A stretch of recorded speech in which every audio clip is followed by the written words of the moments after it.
Selamat pagi Bapak Ibu Saudara-saudara, apa kabar pada pagi hari ini? Semoga kita semua tetap sehat dan siap untuk beraktivitas di pagi hari ini. Sebelumnya kita akan merenungkan bagian dari firman Tuhan. Firman Tuhan tadi yang telah kita baca bersama dengan keluarga, Imamat pasal 4 ayat 22 sampai dengan 26. Saudara-saudaraku, kita semua adalah makhluk berdosa.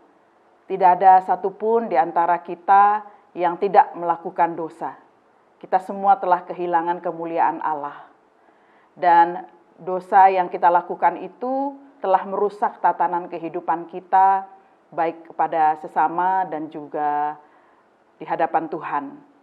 Nah, saudara-saudara, ketika kita melakukan suatu pelanggaran atau ketidaktaatan di hadapan Tuhan, maka diperlukan pengampunan dosa dari Tuhan itu sendiri, agar kita kembali menjadi suci, menjadi kudus di hadapannya. Dalam bacaan ini, di dalam kitab Imamat ini, pengampunan dosa bagi pemuka atau pemimpin dapat dilakukan dengan membawa kurban penghapus dosa, berupa seekor kambing jantan yang tidak bercela.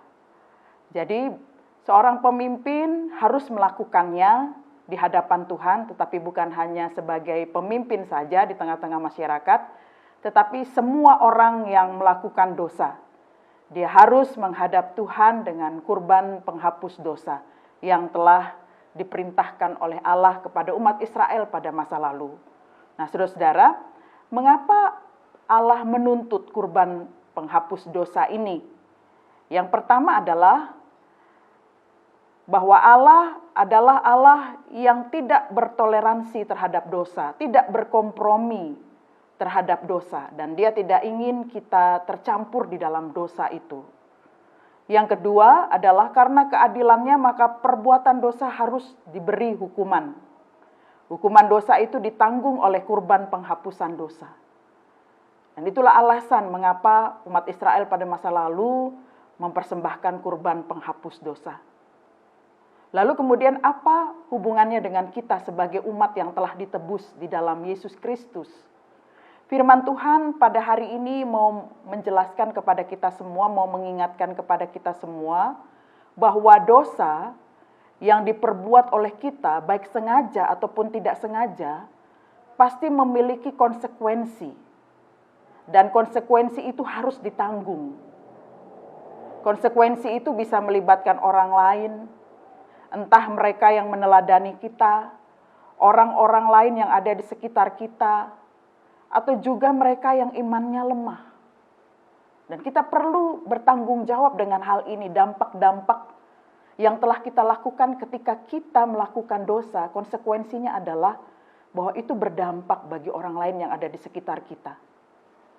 Kita adalah pemimpin bagi diri kita sendiri. Karena itu kita harus selalu mengevaluasi kehidupan kita, dan ketika kita telah melakukan kesalahan atau dosa, maka mari kita datang kepada Tuhan. Kita mengakui segala dosa dan kesalahan kita. Dan kita tahu bahwa konsekuensi melakukan dosa itu sangat besar dampaknya dalam kehidupan kita. Akibatnya orang lain bisa juga tersandung dari apa yang kita lakukan. Sehingga diperlukan tanggung jawab bagi kita untuk tetap terus menjaga kesucian dan kekudusan kita di hadapan Tuhan. Nah, ini yang diminta dari Tuhan kepada kita semua. Sehingga di sini diingatkan kembali kepada kita bahwa tugas kita adalah saksi-saksinya melalui perkataan dan perbuatan yang memuliakan namanya. Dan kesaksian hidup itu diperlihatkan dan kemudian ditonton oleh orang lain. Karena itu kita wajib berhati-hati. Tadi saya katakan di atas bahwa perbuatan dosa bisa menghasilkan konsekuensi. Dan konsekuensi itu bisa melibatkan orang lain. Berhati-hatilah dalam melakukan dosa. Dan ingatlah bahwa melakukan dosa akan membuat kehidupan kita menjadi semakin tidak baik. Mari kita menghindari dosa dengan terus mendalami apa yang Tuhan inginkan dalam kehidupan kita melalui firman-Nya setiap hari dalam renungan pagi dan malam ini. Sehingga kita terhindar dari melakukan dosa. Nah itu mari sebagai orang-orang yang dipanggil oleh Tuhan untuk menebarkan cinta kasih-Nya, mari kita mempertemukan orang-orang lain itu dengan kehidupan kita yang sudah terlebih dahulu kita isi dengan Kristus yang ada di dalam kehidupan kita. Tuhan memberkati kita sekalian, selamat beraktivitas. Mari kita bersatu di dalam doa.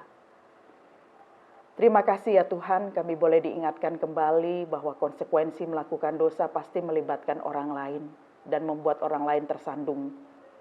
Berikanlah kepada kami hati hikmat Tuhan yang terus-menerus mau berpaut padamu Tuhan, agar kami tidak tersesat. Sehingga tidak ada dosa yang kami lakukan dalam kehidupan kami. Hidup kami sungguh-sungguh murni di hadapan-Mu dan memuliakan akan nama-Mu. Berkati kami sepanjang hari ini dalam tanggung jawab kami Tuhan. Berkati dari kami berangkat dari rumah kami masing-masing sampai tempat pekerjaan, atau kami yang bekerja dari rumah atau beraktivitas hanya di dalam rumah saja. Tuhan juga menyertai kami. Terima kasih ya Bapa, inilah doa syukur kami. Di dalam nama Tuhan Yesus kami telah berdoa. Amin.